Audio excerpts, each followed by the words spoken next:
Hi, Ed Diaz here. In today's video, we're going to look at the rear panel of the Roland FANTOM-0. All right, let's get started. So in a previous video, we covered the top panel of the FANTOM-0. So now we're going to cover the rear panel. So you see everything that's available to you before you start making music.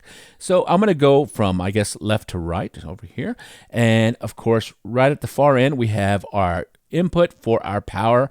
You need that power. Okay, so the Phantom is not battery powered, so you definitely need that. That's where that goes. Next to it, you'll find the power button. That's pretty self-explanatory.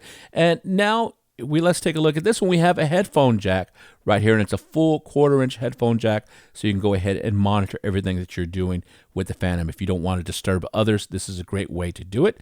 Next, we have our main outputs, and we do recommend balanced cable, so you get a very nice sound through there. And you can run a keyboard in mono, that's left only, but to get the full effect of the sounds, and especially the effects, because there's a lot of stereo effects that might have some different panning going on, you definitely want to always try your best to use your synthesizer, your keyboard, in stereo, so you get the full sound there, because you only get half of the sound. All right, so that's that. Next, we go over ahead and look at the subouts. I love this section of the Phantom. So we have subouts here, and you'll notice we have 1/4-inch subouts, and then we also have a stereo 1/8 inch. Now, why would this be? This is so that way you can go ahead and monitor a click if you wanted to, monitor maybe a guide track. Subouts can also be used to go run a bass through there and have that subouts go through a bass cabinet, so you really get that sound. Okay, so that's something that's great there in the subouts. Next, we have our mic line input. Notice there's 1/4-inch right here all the way across. And so we have a left and right. So if you wanted to go ahead and sample maybe a stereo instrument, that's how you would do it.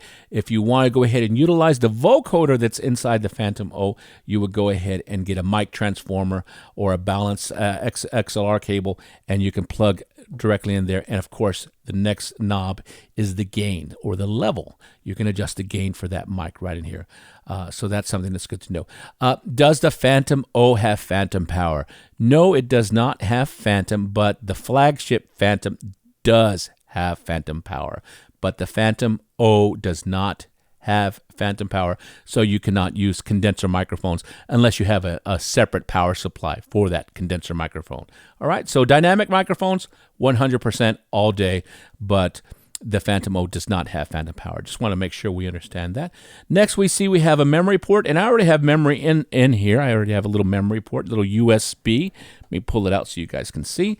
Little USB port right there. And this is where we go ahead and we load in files, we save up our backups, our restores, everything that we want the Phantom to ingest, or maybe the Phantom sends out standard MIDI files or whatever. This is where the USB thumb drive would go through. Next, you see a USB-B, or the computer port. This is how the Phantom will go ahead and communicate with your computer, be it MainStage, be it Logic, or Ableton, or any other DAW. And so if we're going to use those kind of functionalities, or the Phantom as an audio MIDI interface, we would go ahead and plug in a USB cable there. Now, I say USB-B, and that's the standard USB-A, the thin side on one side, and the USB-B on the other. This is where it would go here. Next, we see another USB-A for the external device. Now, this is meant for external MIDI devices. So if you had a MIDI controller that had USB-A, you can actually plug into it, and it can actually access various zones or MIDI channels inside the FANTOM-0. Okay, that's what that's for. Of course, we see traditional MIDI in and MIDI out. So if you wanted to control your Phantom with something else via MIDI, you would go to MIDI in. If you wanted the Phantom to control an external, you would go MIDI out. Remember, MIDI is a one-way street, and that's what those are for. MIDI in to the Phantom and MIDI out from the Phantom to something else. Next, we take a look at our pedal ports. There are 3 available to us. We see the hold pedal port, that's usually for sustain. That's what it's designated to do. And then we see control 1 and control 2, and those can be changed to whatever you want in there, whatever CC that you want them to do, and that can be saved as a system setting and or a scene setting. So that's basically what those do. There's two of those available there. So as you can see, this is the rear panel of the Phantom O.